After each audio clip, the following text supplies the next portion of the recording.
Hello, and welcome to Little State Big Voices with myself, Shahidah, and my fabulous friend, Tracy.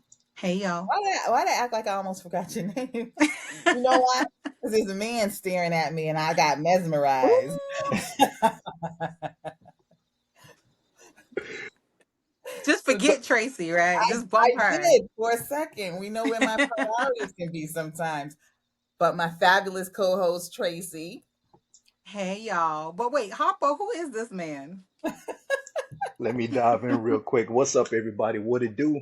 It's your good brother, Coach Chris, man. And listen, I'm in the mix with Little State Big Voices podcast, man. I am loving this flow, loving this energy. I'm loving these queens and the way they get down, man. Thank you all for the opportunity just to come in and just, vibe with y'all. So I'm excited about this conversation that's about to take place. We are excited to have you. And Tracy is going to lead us off with one of our fabulous introductions that only she can do. We are here with Coach Chris, who is first and foremost a family man, born and raised in Dallas, Texas, but the adopted son to Boston, Massachusetts for 7 years now. He's a certified mental wellness coach, and he's taken up the assignment of being a community influencer. And I've seen him. Shahida and I have seen him in these streets. We've been in these community streets with him. And he has a passion because I'm so sorry. That was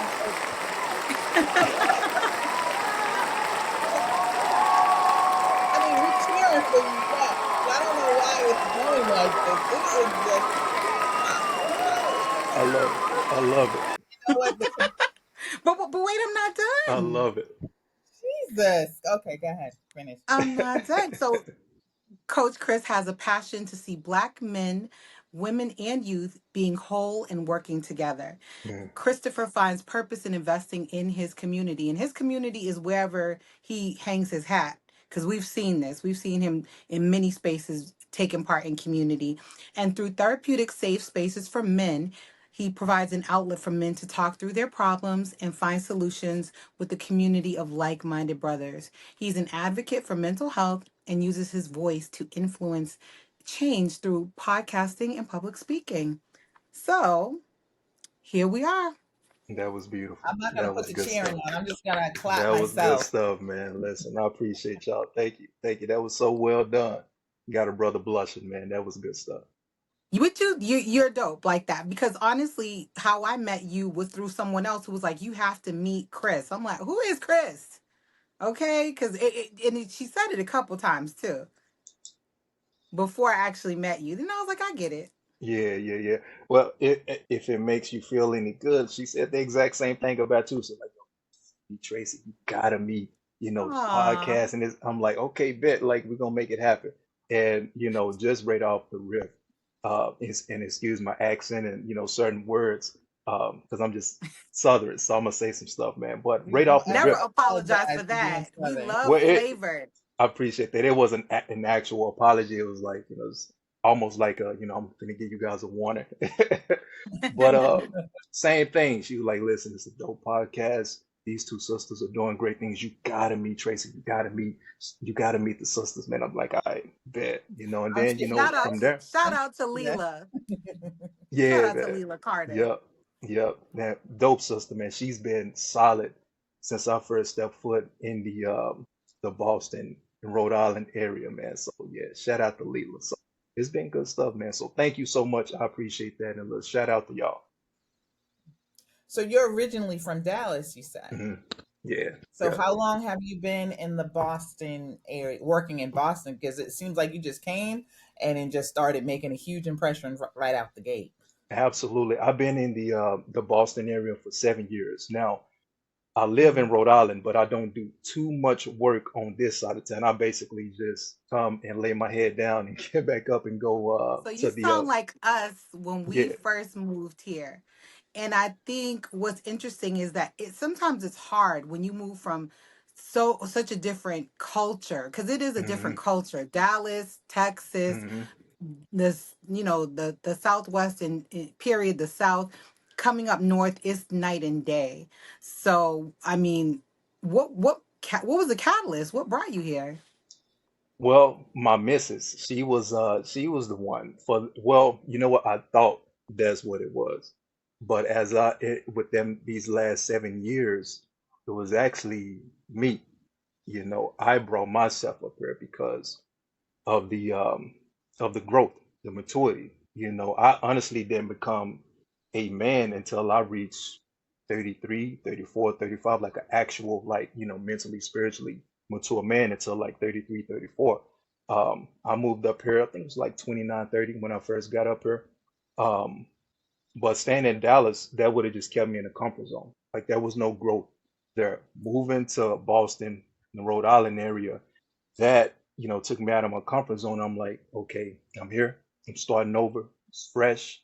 I don't know nobody. All of that. It's like how am I going to fit in? Things of that nature.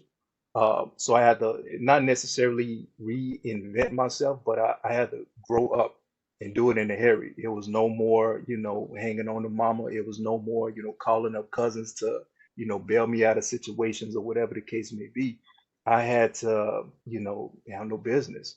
And so within these last 7 years, like this has been my journey on, maturing, growing, getting wiser, just like really just making an impact, like just really flowing in that place of just, I guess you can say like authentic manhood or authentic, good influence because it's a good influence is influence, but there's a good influence and there's a bad influence, and either one can like impact family or community or whatever the case may be. You see certain young men that carry, they gang bang, they sag, they carry guns and cause all kind of havoc in their community.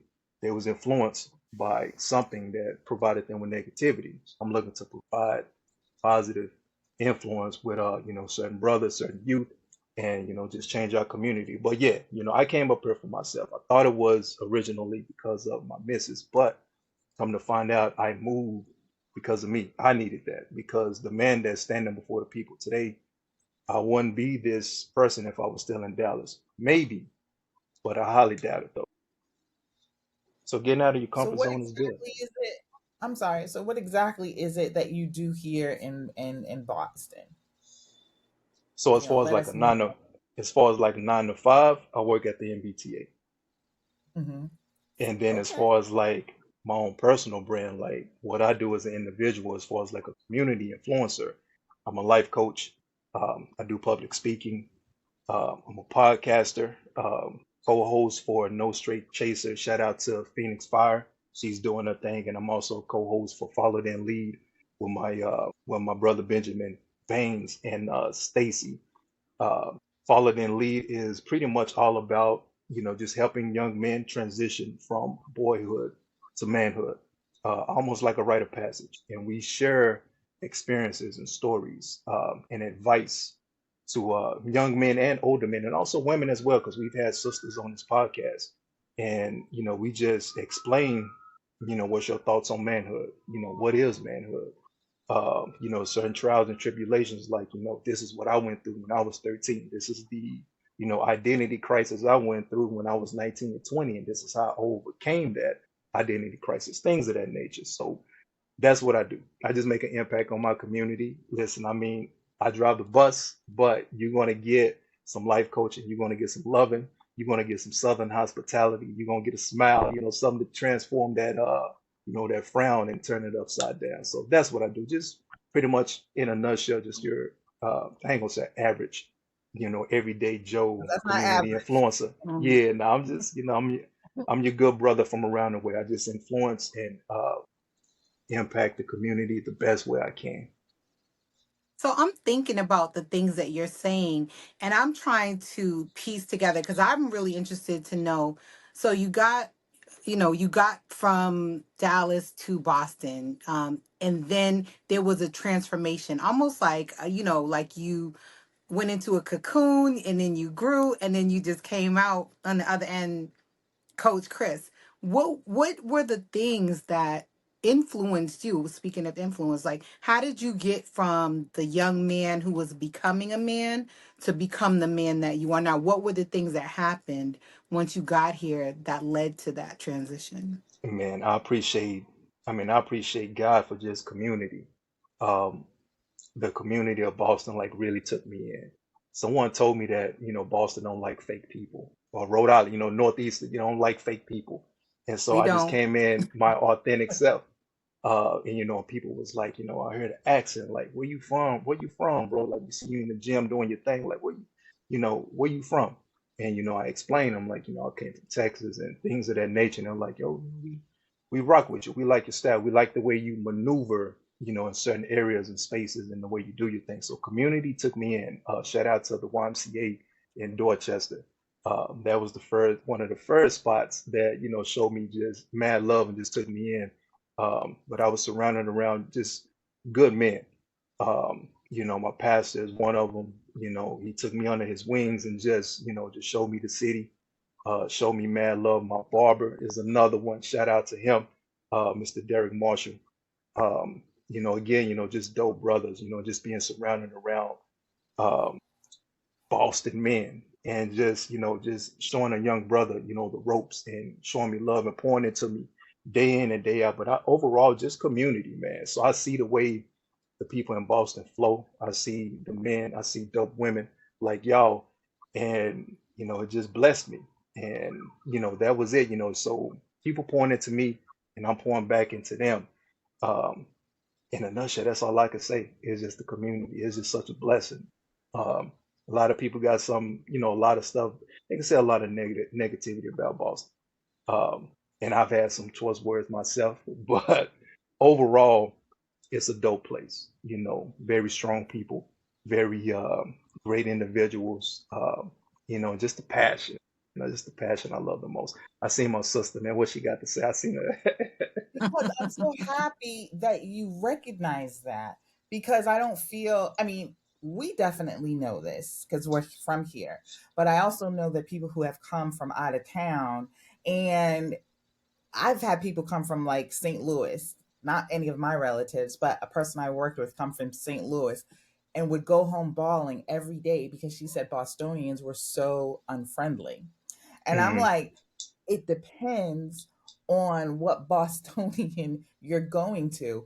And honestly, Roxbury, Dorchester, Mattapan, those people do pour into people. We don't ostracize people when they come here. Very loving people. And I say the same thing about New York.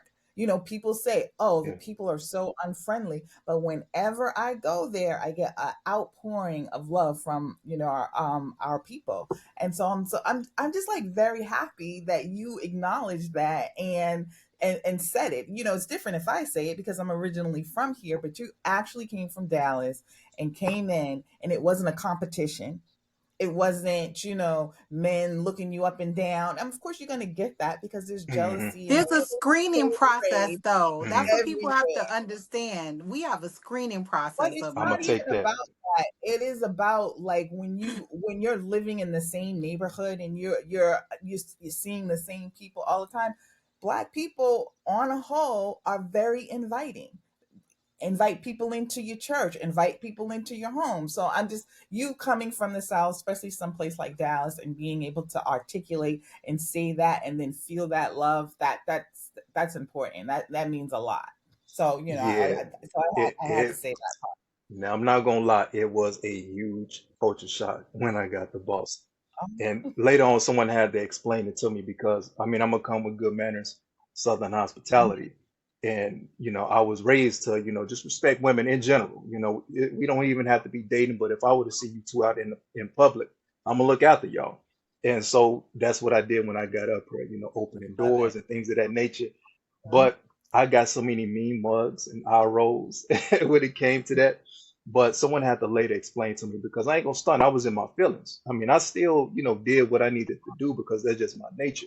But someone explained to me, they were like, listen, bro, the sisters, they looking at you that type of way because so many other men, mistreated them along the way. Like, they seen someone open the door for them, and then, next the fella, he's, hitting them with this line like, yo, what's your name? What's your sign? Let me creep up from behind, that type of thing like that. And yeah, I was hit with that. I'm like, yo, Shouts to sis, I Biggie don't need. Smalls. Yeah, yeah, there you go. See, she know her stuff. And I'm like, yo, sis, I'm like, sis, I'm not here for your number. I'm just being polite. And so I get it, Mhm. it was a culture shock, but at the end of the day, I understood why some women, gave me that mean look is because they was mistreated before. Mhm. And also shout out to New York, same thing. I was told so many times that, it's rude up there. Stay away from New York. And the first time I went to Harlem, man, I fell in love with that place Harlem because is so Harlem is incredible. dope. The vibe, the energy was so amazing. I hit up Harlem at least twice a year because Hmm. it left a lasting experience on me. Like I'm over at what's the joint? What's the soul food joint off of is it Sylvia's, Sylvia's? There we go, man. or there's Yeah, it was another Sylvia's. one. Oh, okay. Where I was at Sylvia's. I was at Sylvia's, man. And the vibe was just so amazing. Like I'm talking this, man, how I want to put this, man. I'm a friendly person, but I'm not friendly person. I can't explain it. But I do get in this zone where like I want to Mhm. chop it up and build with my community, man. I'm like, y'all look like me. I get it. I'm from Texas, y'all from New York. I'm from, staying in Boston and Rhode Island, but y'all look like me. So I know it's something we can connect up with. So just to be able to just talk and vibe with strangers, I'm like, New Yorkers ain't, I mean, they not rude like that, man. They talk a certain type of talk, a certain type of tone.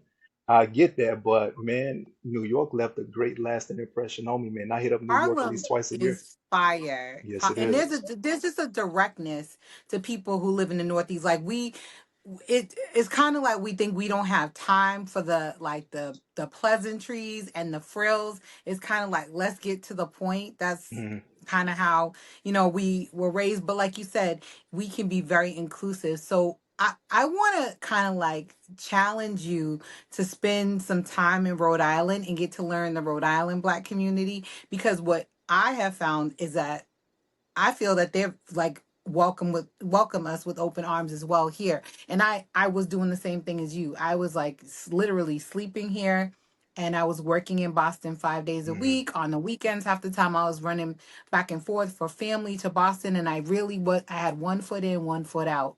And then when I actually like sat in Rhode Island and started to really take it in and get to know other people, I was like, "Oh my God, the Black community here is so rich and so warm and so friendly." So we got to bring you into the fold, Chris. Y'all really do. I'm not gonna lie. Y'all really do. Especially People right ask down me the out. What she say? She say I'm right down the I said, street. but basically you're right down the street. So Y'all need to yes. get on Everything me, is man. up. Hook me Everything up. is down the street. Y'all But I got a want to little go southern back. in y'all as well. We say that all the time. It's right down the Well, street, man. I lived in Mississippi for 6 years. So and my What? children were raised in Mississippi. So when they came up here, they were like 10, 10, 11, and like 3.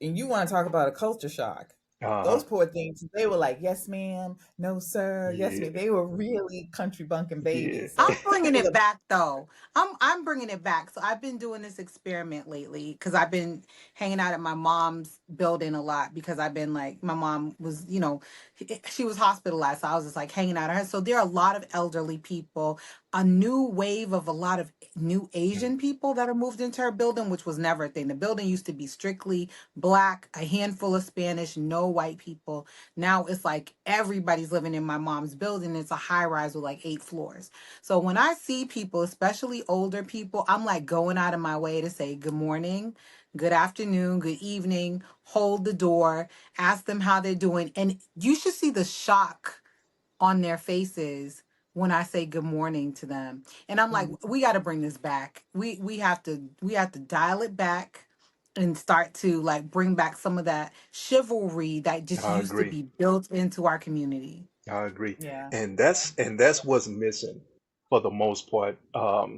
People talk about relationships and what we're missing in our families and communities and marriages or whatever. People talk about finances and the lack of communication and infidelity and uh, all this other stuff. But for the most part, it's our ego, it's our pride, and it's just the lack of respect. If we get rid of the pride and the ego, and we get rid of the lack of respect, and bring in just simple love and respect, courtesy, that right there will fix a lot of our troubles. I say that all the time, so you're spot on with that. It's the love and the respect. Those two go hand in hand. And when you So supply I do that, want to you. Oh, I'm sorry. no, no, no, Go go. I ahead. think it's like I think it's like a like a slight. the layer, whatever. But I was just going to say, when you add those two right there, man, we can go far. We can go very far in life. So that one makes me want to go back to what you do. So what are some of the obstacles that you're hearing, especially from young, African American men? And I'm guessing that you're going from, you said from like school age, at what age do you start, and like what's the oldest that you've dealt with, and those obstacles for like each group of those, young men and kids? I think the youngest one that I've ever um, dealt with, counsel with, and mentor was probably like 15, and the eldest was probably I think it was like 49, 50. And listen, if I could sum it all up, what each generation needs, young or old, is just, for someone to hear them, acknowledgement, recognition, you know what I mean? A young brother, no one's really hearing his cry. We see someone, fighting or lashing out at school, and, displaying anger issues. Those are actions. That's something that someone's crying out for help. And then we see the exact same thing from someone who's 35, 40 years old, in his marriage or in society in general, is like, the brother's looking for, some type of recognition, some, acknowledgement. Like, hey, do you see me? I know before Yeah. brothers would say, they want respect in a relationship, or they want respect out of society. Now it seems like it's transitioned to, do you see me, as a black man? Like, do Mhm. you see the efforts that I'm putting forth? um you know Cats is like out here trying to literally transforming themselves into someone that they don't need to be. I know cats, we've got it mixed up where we think a high value man is someone who has a bunch of money and who has all these, cars and big houses and things like that. A high value man is someone who leads with character and discipline and integrity and leads his community and families the correct way. Um, so now guys are transforming themselves into the wrong high value man to get acknowledged by women, by Mm. society. Mhm. But to bring it back is just, whether it's 15 or 50, cats just want to be recognized. They want to be heard. They want to be seen. So they would do outlandish, crazy things, that looks foolish, to the surface eye, but they just want to be seen. I Well, to think one of me, the yeah. issues with sorry, Shahida. I think one of the issues is that people sometimes go through the motions in life. They're not intentional about the things that they really should be intentional about. One of the things that, like, my husband and I are very intentional about what kind of children we wanted to raise. So like how we raise our children, what kind of citizens we put into the world. We are super intentional about how we raise our kids. We're intentional about the relationship that we have with each other. And I think a lot of people are so busy, like, gotta go to work, gotta get this money, gotta pay these bills. They're not putting enough into the relationships. And a relationship with your child starts from the time that Mhm. child is in, you decide you're going to bring that child into the world, like in your belly as a mother. Like, that's when you should be starting to be intentional about what kind of child you're going to raise. And I think a lot of the acting out we see, teenagers, men, women, whatever, that is seeded in that those early years, like up to like 10. I think 10 is like the perfect age to, if you need Mhm. to turn somebody around, that's like to me that's like the sweet spot for kids and for young people. I mean, would you work with younger kids, and what do you do to help teenagers who maybe have already veered off? Yeah, no, you're definitely spot on. Man, I forgot who said it. I think it was either Frederick Douglass or Malcolm I X. know the quote. Yeah, where they say, it's easier to, raise a child or train up a child instead of trying to repair a grown man, something like that. I'm probably Yeah, misquoting it, but I'm somewhere in the ballpark. I know what you And mean. Yep. yeah, and that's true. Um, yeah, man, that's true. Um, I mean, what the stuff that I do with the young men is honestly, it's simple, and it's just being there. It's just showing up. To be honest with you, like it's nothing. I mean, I do some dope stuff, go out to eat, go to a ballpark or something like that. But for the most part, it's just being there, and that's what a lot of them need, want. That's what they desire, for someone to just be there for them, someone to just hear them out, listen, and occasionally give advice. I had to learn that too as a life coach. Like every time someone comes to me and they're in an event, they're not looking for me to just, slap them with some kind of like, words of wisdom or some advice. They just want to get it off their chest. I'm like, okay, cool, I got you. But for the most part, when it comes to youth, it's just being there, simple things, playing basketball, football, tossing the baseball around, nothing, just quote unquote extravagant or out of the realm of, something being impossible. It's just showing up for the most part. It's just showing up. And I think we've had this discussion, you and I, Tracy, before. Like, a lot of people do make raising children like such a hard task. And a lot Hmm. of it is 90% showing up. They want to see you at dinner time. They want you to discipline them. They want you to come to their school events. I can't even. My son played high school football, and I went to every single game. There was not a game that I didn't miss, but there was one game where I was late.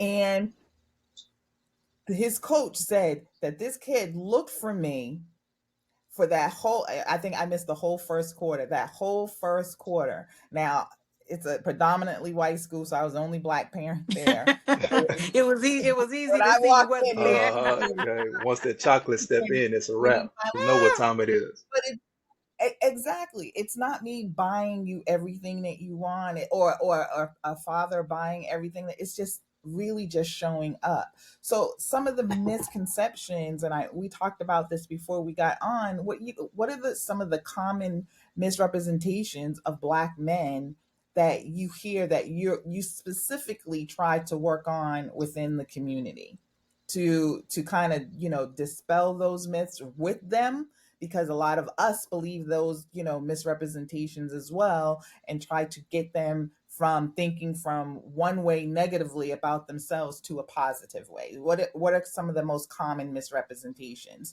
that you try and work with your groups? So, Queen Shahida, I got the name down right. I said it right, Shahida. Yeah, there we go, man. It takes I gotta say it about 2 or 3 times. Like I got it. Hmm. Um, well, first off, just to double back real quick, I like what the both of y'all are saying. You don't have to be perfect. Kids aren't expecting a perfect parent or a perfect mentor. They just want you to be there. You don't have to be like your perfect or your best self. You just gotta, show up as you, and honestly, that is enough. Um, so to answer your question, the things that I hear is, you know, and we mentioned it before, the deadbeats, deadbeat dads, terrible husbands, terrible boyfriends, you know, black men ain't ish, and all this other stuff like that. And I go hardcore because I'm an advocate for men. I go hardcore and things like that. I actually posted something on my Facebook page earlier and my IG page, and I seen something on a popular uh, social media outlet, and they was the post says that the lady said that I think it's sassy for men to cook, and so I saw I'm that. looking at this, yeah, and I'm looking at I this, didn't and I'm like, respond because I said I'll catch him later, but I saw it. Don't get that vacuum cleaner out now. Woo! man, listen, I seen that, and I'm like, this is what the brothers go through nowadays. We're constantly, belittled, constantly, judged, constantly, mistreated, talked about, um, all of this, and my heart aches because I know it's great men out here, like they're actually looking for Hmm. wives, but you know,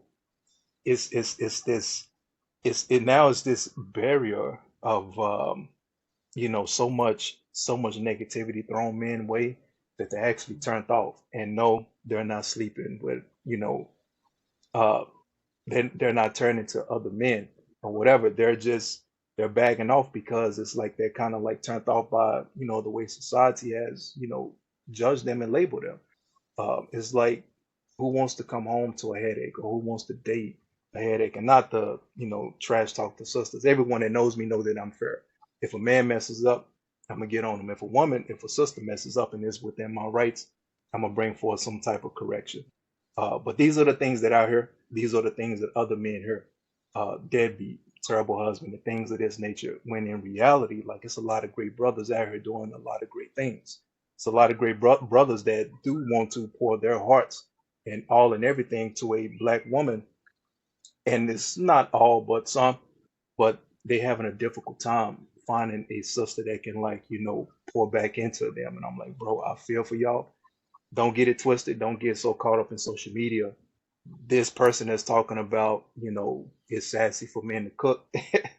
That is a small margin. That's a small margin. That does not I represent get every black really woman in America. small because I really do feel like you said, don't get caught up in social media because it's not a great representation of Black people. And half It's the time, not. It's actually small.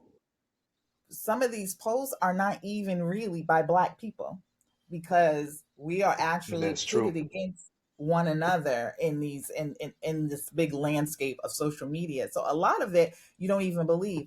A woman who says that a man who cooks is sassy is basically a woman who has never been cared for, either by her mama or her daddy. Because anybody who thinks that a man who cooks is not worthy of their attention, then she doesn't know what it feels like to have that kind of love poured into her. So that's a person that's hurt. And I don't think that that's a great representation, or a lot No, of it's not. media posts a great representation of Black men or Black women. Like we said, we have these misrepresentations all over the internet, and it's very hard trying to fight them, but it's also too very hard for us as individuals, like, to be able to say, well, it's not all of us, when, Hmm. especially when you're on the internet and it seems like it's everybody. Hmm. So And I commend you because you have to deal with that work in real life, not fake life. yeah, absolutely. And I'm strict on it. And I'm like, this does not represent every black woman in America. I tell them, I'm like, listen, if you want like some real, authentic, raw truth and, black people flowing in, just goodness, I would tell them to go check out something like, Little State Big Voices. I would tell them to go check out y'all because this is the truth right here. Absolutely, I agree.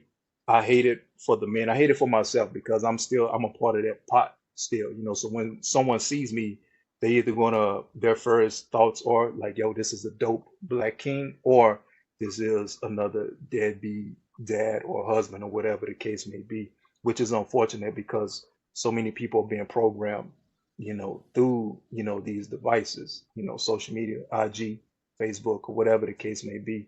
Me personally, I like to clean up my algorithm and make sure I'm viewing things that can the truth about us and is pouring into me. But these are the things that I see. These are the things that men deal with. These are the things that they hear. Unfortunately, I have to pour those negative seeds out of them so they don't play into that type of role and that character. I'm like, bro, stay you, stay, dope, stay humble, stay hungry for more, stay successful. Don't go into the whole, you need to be, P. Diddy to get a woman. You could be Well, just you you. definitely don't want to be that Yeah. guy. But unfortunately, some cats think they have to be that. And I'm like, that's not what real genuine women are looking for. They're looking for you. Your time will come. Just stay patient. There's a lot of hurt people in the world, and that's, part of it. And those are the things that people, I think, there's the normal what's really going on, and then there are the things that get attention on social media. There are the things that get attention within the community. And I think there's a lot of misunderstanding and miscommunication going on. Somebody may look at someone and say, wow, this guy is a deadbeat, and the man may be saying to himself, I just don't come around because I don't perceive that I have anything to give. And I'm going to come around when I have something to give. Meanwhile, the kid is Mm, over here suffering, the mom or girlfriend or whoever is over here suffering, thinking that, you know, this guy is no good, when in reality there's goodness within that man. And then vice versa, there are these great men out there, and then women are saying, well, what's wrong with this man? He doesn't have kids, something's wrong with him, or he's too nice, or whatever. So there's just like some really bad miscommunication that's going around, because people are always saying, I'm looking for somebody. Men are saying they're looking, women are saying they're looking, and then these people are not connecting with each other. I'm like, well, there's plenty of people out here looking. Why aren't y'all connecting with each other? Because maybe you need to level set expectations. But back to what you're saying about, like, especially the deadbeat dad part, and we talked about this statistically, it's been proven, which you don't hear about often enough, is that Black men are more involved with their children on a daily basis than any other group. But the myth of it is Black men are deadbeats. So how could it be statistically they are more involved with their children than any other group, and then at the same time all of them are deadbeats? Same with Black women, oh, big ghetto welfare mamas. But yet we are the top educated group out of all groups in the United States. So there's the statistics and the reality, and then there's the myth that gets pushed out to our community. So we have to start feeding into ourselves, like, this is not the reality. You are not a ghetto welfare mama. These Black men are not deadbeat dads.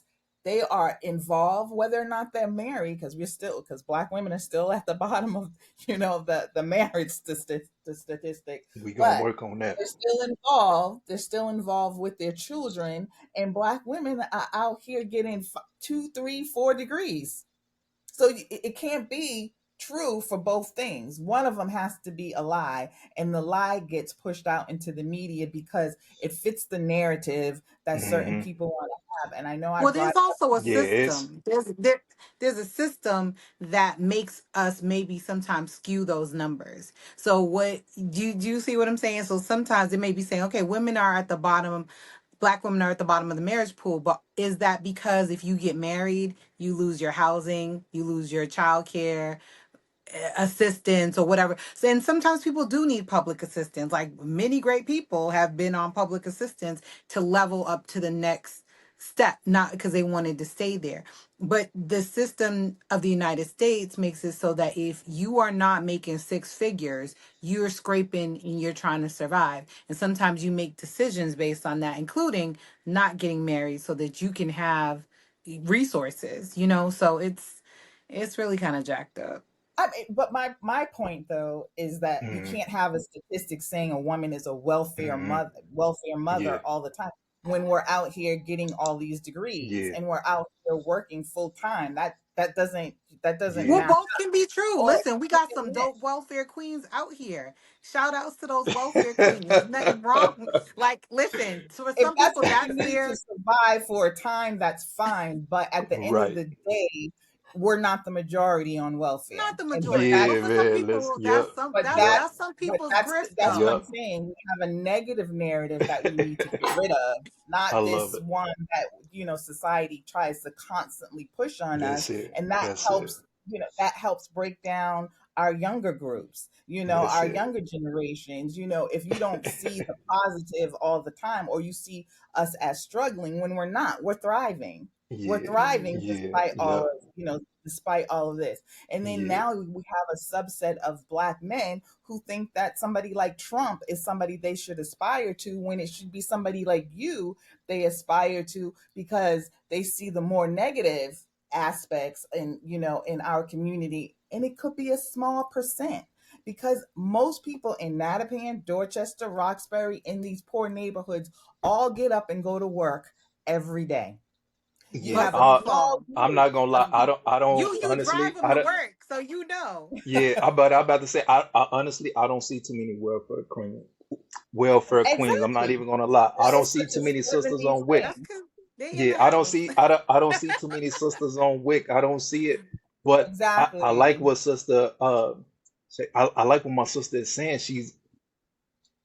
Me personally, I feel like it's all by design.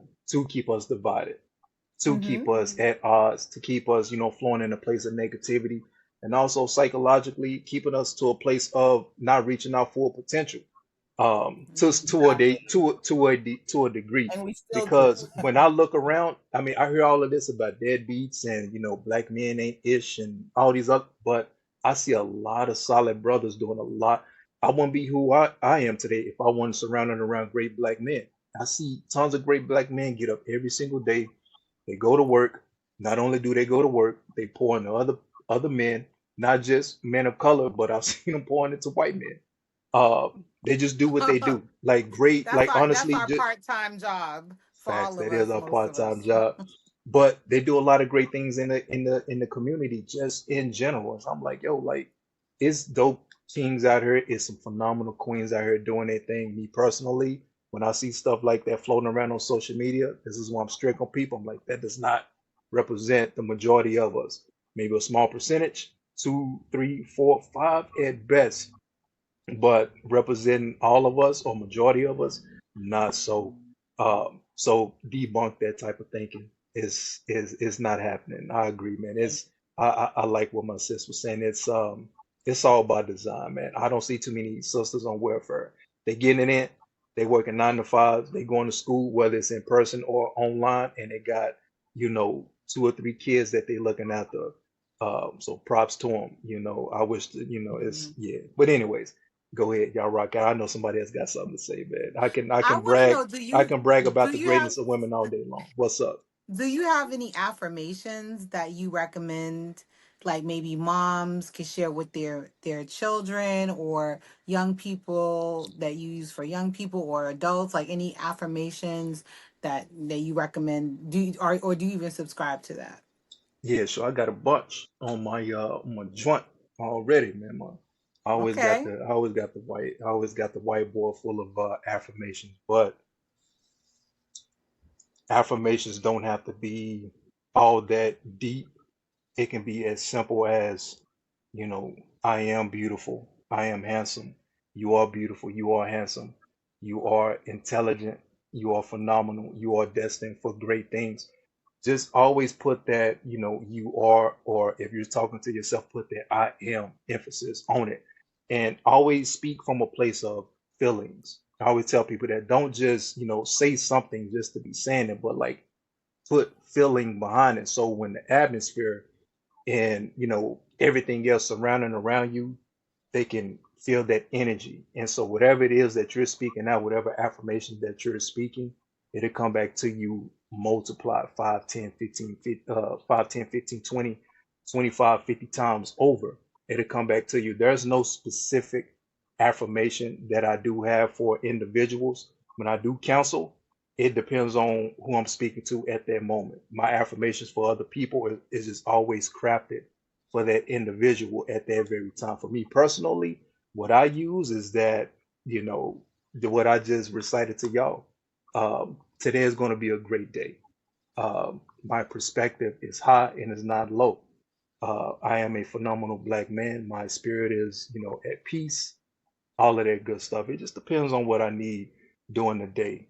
Um, but I'm heavy, if anything, I'm heavy on my perspective because I've seen when my perspective is negative and where it pushes me to a place of depression and, sadly to say, even suicidal thoughts. But when my perspective is positive, I see what it does for me, where it blesses me, where it opens up doors, and I can communicate effectively and maneuver how I need to maneuver throughout life. So, if anything, I definitely say affirmation for my perspective that my mind is clear, got clarity. I see things for what it is and what it's not, and that I'm speaking properly. Whoever I'm coming across, man, I'm speaking correctly. Um, so yeah, that's it. I do subscribe to affirmations. I do, whoever's listening, you don't have affirmations, get on it. If you do have affirmations, stay on it. So I want to go back to one thing that you just said because it's such a heavy, heavy subject about like you I had like her. having suicidal thoughts at one point and just dealing with that. Um, from a black man's point of view, and I or Tracy, we can't describe that because we have our own things that we have to carry through life, and our blackness, our womanhood is one thing, but for a black man, and especially if he feels so depressed and almost suicidal, it's not something that we talk about, getting the help that you need to talk these things out. How do you reach out to those, because they're so it's therapy has such a negative connotation in our community as it is, and I can imagine that with black men it's probably even worse. Mm-hmm. So again, you guys have a special load to deal with that no other group in the world can really relate to, and we as black women, we can understand it only up to a certain extent. So you do have to depend on each other. So how do you get, and it's probably through that barbershop experience, but how do you get to those brothers who really have kind of like, I can't accept therapy, but I can accept talking to you? How do you get Mm-hmm. them? And so, um, like, I mean, you guys read it through my bio. I do provide a safe space for brothers to do just that. Mm. Again, I'm not a therapist, I'm a life coach, but I do provide a therapeutic atmosphere where you can, vent. And listen, if I don't have the answer, another brother that's surrounding around me, they may have the answer. And we just flow that way. Like we can find solutions to your problems and just do that. Honestly, a lot of people, um, sometimes people just need to talk stuff out. And that in itself is therapeutic. And Mm. and sometimes people can talk their way into the answer or the solution that they're actually looking for. And this is one reason why I love podcasting, because I mean, it is this whole, stigma that men do not talk, but podcasting gives us that outlet. It did for me. And so I encourage brothers to, find your outlet. We We know it's not true because they talk in the barbershop all the time. Yes, we At do, different man. But levels. that's the safe space, though. But that's the safe space. When we got a place for us, yeah, we do run our mouths, man. I'm not even gonna stomach. I ain't gonna give away the. I ain't gonna expose no bro codes or nothing like that. But man, listen, man. So it's the outlet. It's the safe spaces, man. Mhm. When a man Yeah. has when a man has an outlet, all of the, depressions and the suicidal thoughts and things like that kind of fades away. Because it helped for me. I know it helped with other men, and I'm strict on that as well. Because I've been in a place where working multiple jobs to, provide for the family. And that's cool. We were called to do that. That's why we got big shoulders. We were called to provide for our families and carry certain burdens on our shoulders and things of that nature. But at the same time, it does weigh on us. And this is why a lot of black men go to the grave early, because, yeah, we provide for our families and we're up at 5 a.m. and sometimes we won't go to bed until like 10, 11, 12 o'clock at night. But you got to have balance. You got to find an outlet, whatever that is, shooting pool, going to the basketball court, doing podcasting, find something that you love, going for a walk or whatever. Find that outlet to where you can blow off some steam, where you can get your mindset leveled, things of that nature. Um, but that's pretty much it. That's all I got as far as that right there, man. That's what I provide. A safe space for men to, just be them, No. to vent, get some stuff off of their chest. And Mhm. surprisingly, that has helped. I wasn't sure how, me providing a safe space for men, how that was gonna, go, but glory to God. I appreciate the most high. It has actually help a lot of men just to come in a safe space and see other men talk, and they see like, yo, I'm going through the exact same thing, and I'm hearing this brother Mhm. talk, and but this brother over here, he's 50, 60 years old, and he has wisdom in this particular area, and then boom, like everybody gets fed and get what they need. um and it's a beautiful thing, man. Even older cats, like, they're looking to pour into younger individuals. It's just that they don't always have that opportunity. So even still, this safe space provides. brothers of all ages just to get what they need to get, man. So I hope that answers your question. But yeah, It does. I like the looking out for each other, like the pouring into each other is pretty much so key. So I thank you. So I appreciate all the work that you do.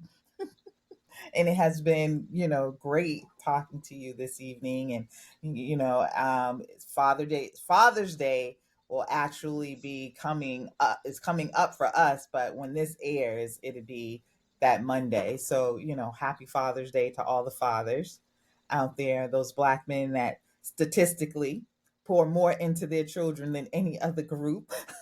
And you don't have to be a father to make an impact either. You can Mhm. just be a black man in the community, just seeing a kid that just needs a little conversation. Maybe they need, mm, a dollar to rake the leaves in, or not a dollar, but what did Cash App them $20 or whatever to rake up the These leaves in kids your be robbing yard. us. It's something. Sometimes you just see an opportunity, you, or maybe you see a little bit of your youthful self in a kid, and you're like, you know what, this mm, kid just needs something. And maybe I can't be that there all the time, but I can be here in this moment for them. I think it's really important to acknowledge and see when there's an opportunity, not just kids, but other, your peers, whomever, I your agree. coworkers, whoever, because you talk about suicide, and then people say, oh, that person was so happy go lucky, I can't believe they did this, blah blah blah blah blah. And it's a mask, Ooh. because they don't feel that they That's can true. say what's really happening. So, people need someone to be able to be raw and be their unapologetic selves with. And they have to That is be true. able to go to somebody going through the same things. So before we let you go, we have these questions that we like to, ask our guests when Hey, they come here. what's And good? because What's you good? are here in Rhode Island, you do live in Rhode Island. Now, how long have you been living in Rhode Island? I don't think Seven Seven you. years, years. right? Oh, the whole 7 years. So you can't. Okay, so I thought you went to Boston and then No, stayed no, there no. first. So I'm You not gonna started. lie. So I come from a big state, Texas. Yeah, you So do. yeah, and I'm still this way to this day. Rhode Island, Massachusetts, Boston, Providence, it's all the same thing. I'm not even gonna lie. It to me That's personally, what I it's the thought. exact same thing. It is the exact same thing. That's what I thought too, but it's not.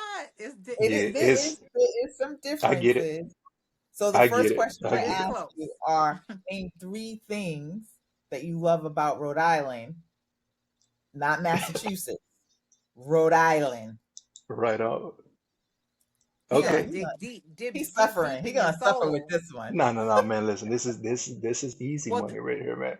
Okay. So the first thing I do love about Rhode Island is Christopher's Kitchen. It's a dope restaurant out here in Woonsocket, Rhode Island. Christopher's Kitchen is hmm. I've banging. heard It's of it. phenomenal. Yeah, it is nice. It's a great vibe. Food is amazing, man. So Okay. that's one thing I love about Rhode Island. Newport is another thing. The beach out there, just everything about Newport is dope.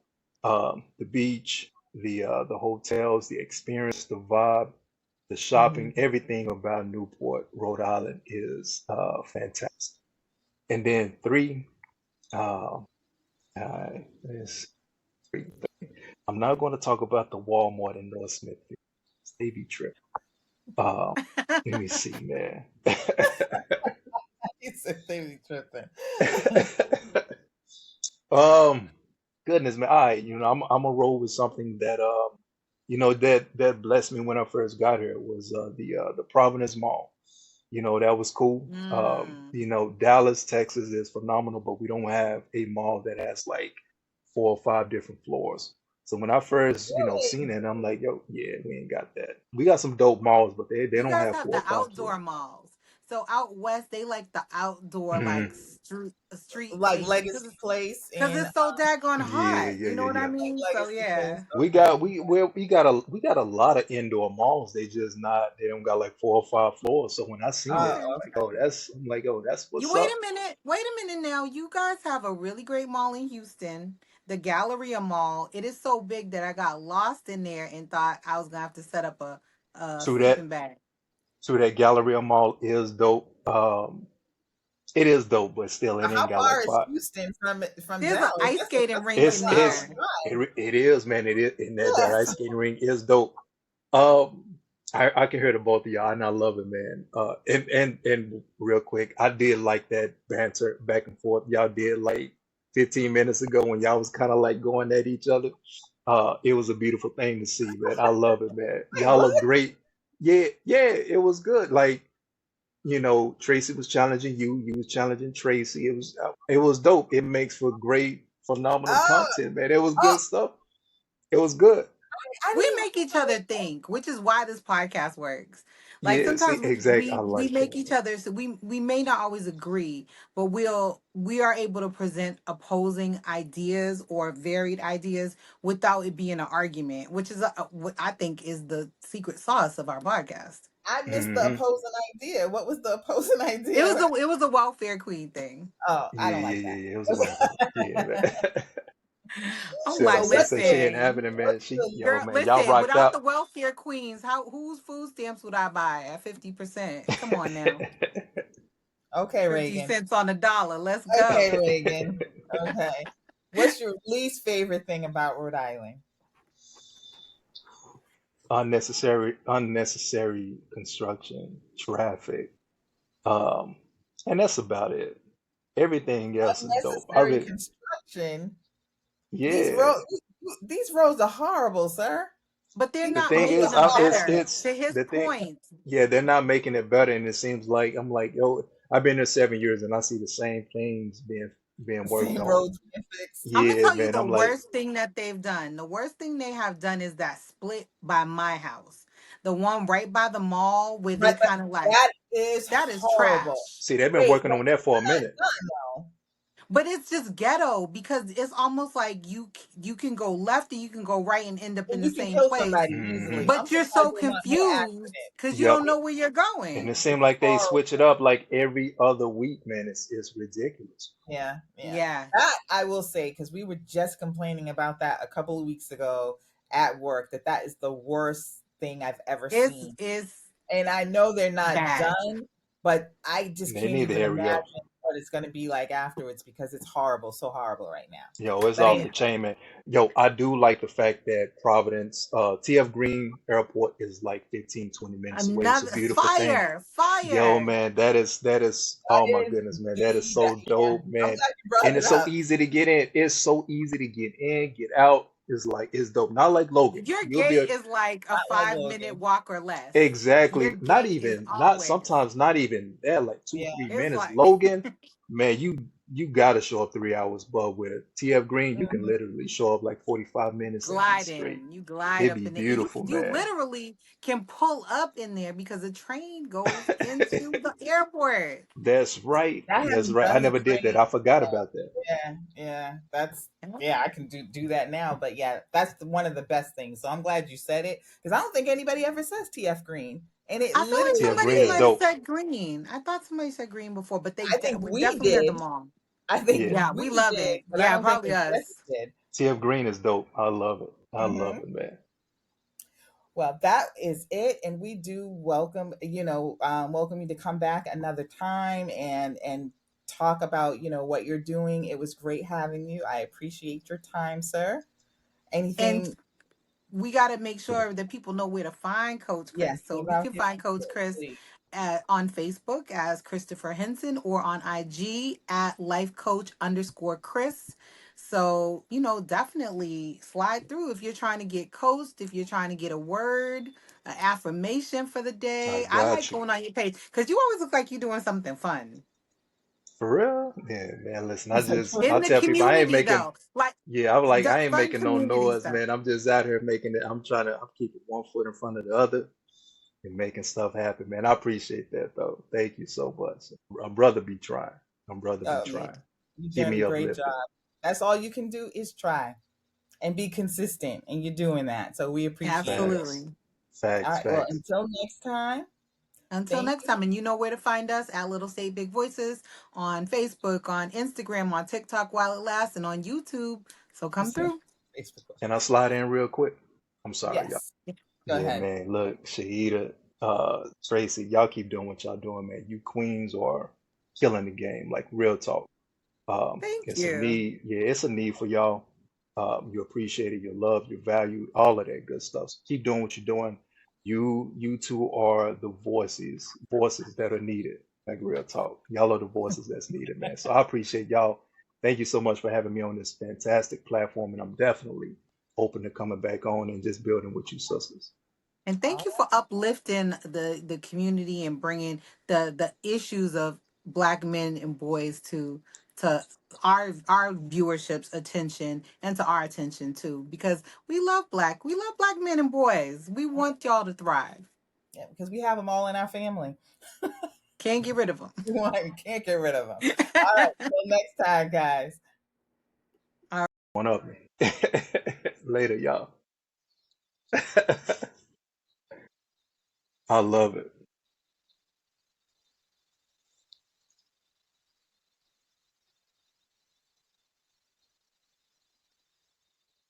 Yo, that's dope. No, that's cool. Listen, I was with it.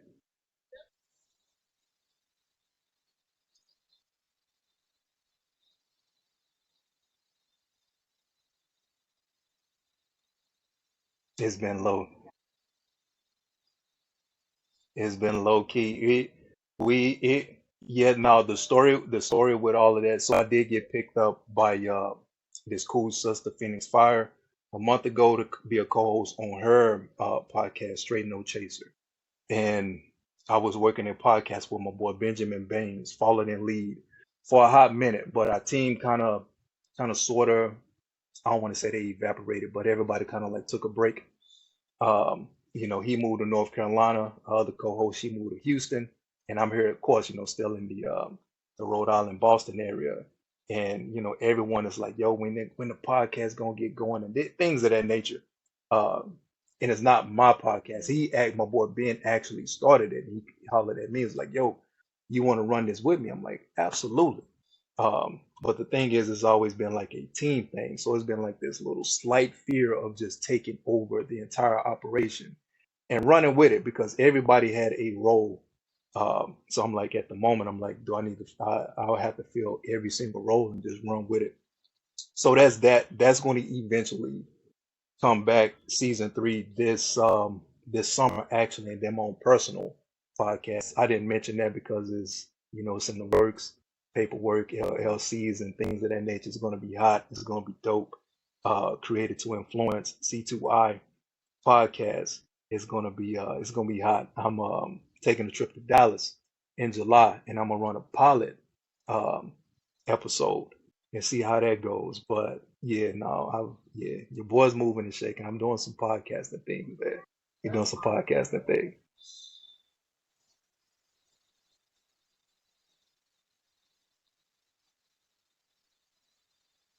Mm, yeah, it's so many of us. It's so many of us. Yo, that's what's up. I'm on the silver line. I'm out of the Southampton garage, so I do the silver line SL ones, two, three, SL fours, fives, that type of thing. Yeah, yep. You got it. You got it. Good old Dudley. hmm It keeps you. I ain't gonna stunt. It keeps you entertained. That's for sure, man. Dudley, it never fails, and it comes in handy those late nights when you need to pick me up and you pull up in Dudley and you see some characters acting a fool. Is like, yeah, I'm like, that's my TV, that's my entertainment for like 5 minutes. And then I roll on down Washington laugh, and then I come back and get my fix again. I heard, but they don't pay as much. I think that'd be the only thing.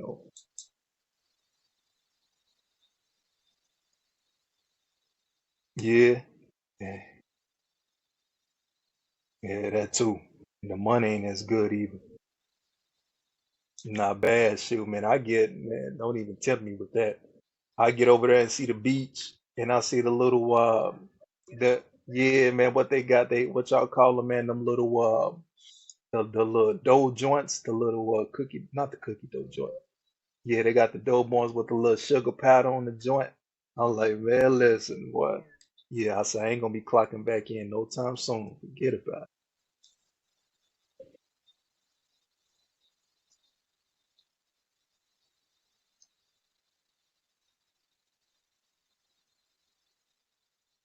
That would go fried dough. Yeah, that what it is. That is. The fried dough is banging. Yeah, that fried dough is banging.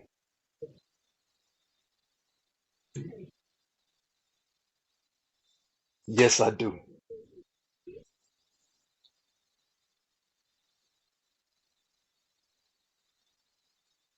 I'm with that. I'm with that. I would love that. I would love it. I do. I really do. I'm down for that. I'm down for that.